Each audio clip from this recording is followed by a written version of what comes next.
With the NBA trade season about to kick into full swing, a spin has been sent across the league as Kyrie Irving has revealed to the Brooklyn Nets that he wants to be moved by the deadline. Today's video, we're going to discuss what the best avenues are for a trade and where he might end up. Let's get into it.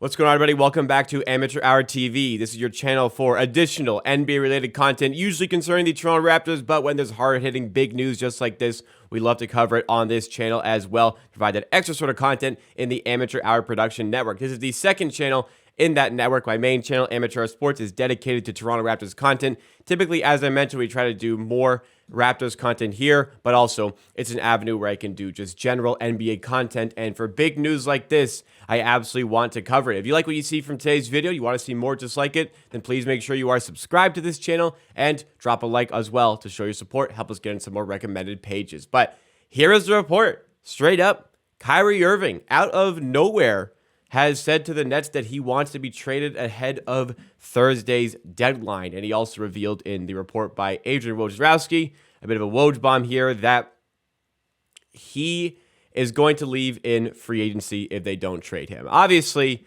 a lot can change with Kyrie Irving. We just have really no clue ever what he wants. If he wants to stay, if he wants to go, we could move like 2 weeks later and all of a sudden he wants to sign a long-term deal. Pretty sure 1 week ago, he was talking about signing a long-term extension with the Brooklyn Nets, but it appears as though that is not forthcoming. Something has changed, but Kyrie Irving is available for trade. Kyrie Irving is on an expiring contract here, and to be honest, like if I'm another there's a lot of parity in the league.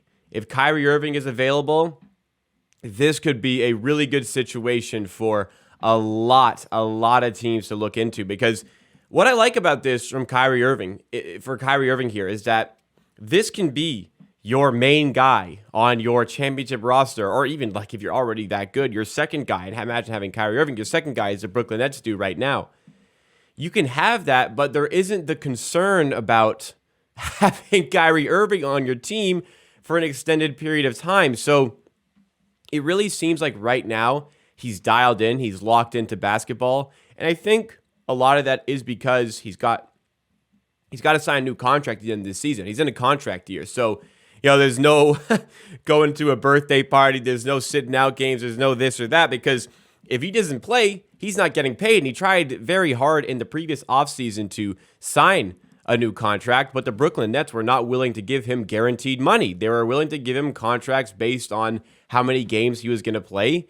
And he wasn't about that. He wanted a full 4-year guarantee. And I think in understanding that, he's decided to really go at it this season. He has been spectacular this season.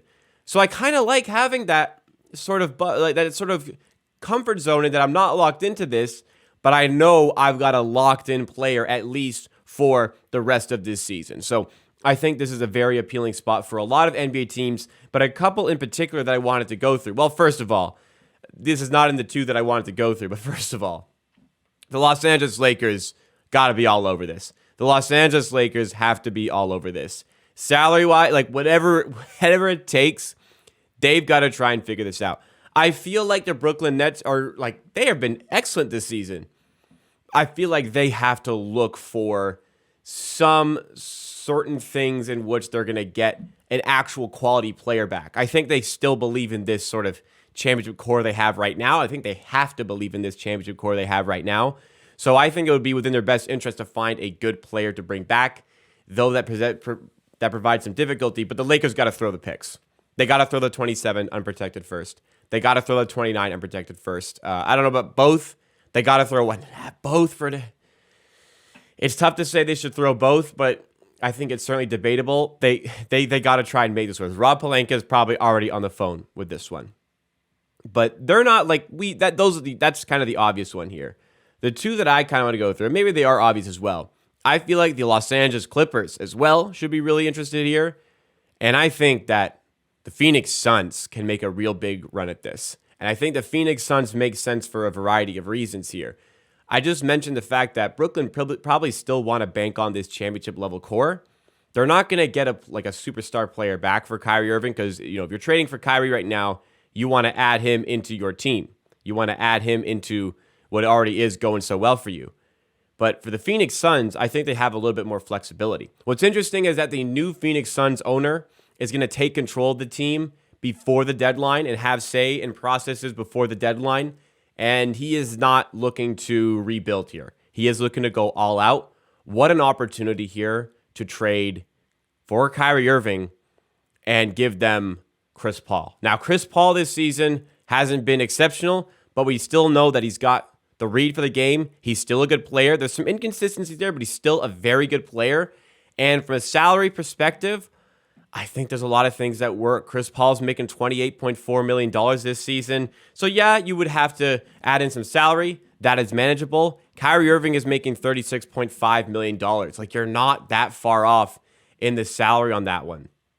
I think from a Phoenix Suns perspective, that's a home run play. You don't really want to commit to paying Chris Paul all that money next season either. Chris Paul is he's not due for, but his contract is $30.8 million next season. 15.8 of that is guaranteed, but he's pretty much due for the $30.8 million there from the Phoenix Suns.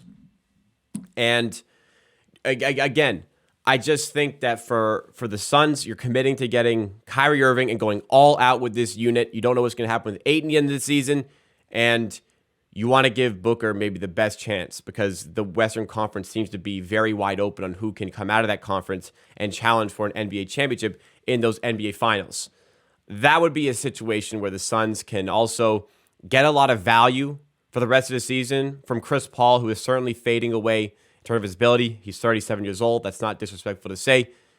Father Time is undefeated, except for against LeBron James, it seems. But you don't have to worry about that. Next season, you don't have to worry about losing him for free when he's 39 years old, potentially 40 years old. From a Brooklyn Nets perspective, this is a disaster situation. Yet another one that they have to kind of mitigate through. And I think that for the rest of this season, at least, you're still giving Kevin Durant a really talented point guard to try and challenge for an NBA championship here. Now, I do see a little bit of a fit issue because Chris Paul right now is very much sort of pass first, and perhaps he always has been. And Ben Simmons is still on this team. And Ben Simmons isn't pass first. Ben Simmons is only pass. He doesn't shoot the ball. He refuses to shoot the ball. So he's all pass. So there might be a little bit of a clash in, I guess, play styles between those two guys. But I think it would help Ben Simmons to have that playmaker there. And I think it'd give him a little bit more confidence in his cuts to the rim, shots at the rim. It's just he's so scared of shooting free throws. The fit's not perfect for Brooklyn. I understand that. But if they're serious about still contending this season, that is a great area in which they can find a really good player in return and still not lose Kyrie Irving for free in the offseason. Although, can they just play out the season with Kyrie Irving knowing he's going to leave and then see how far you can go because this is a championship level team?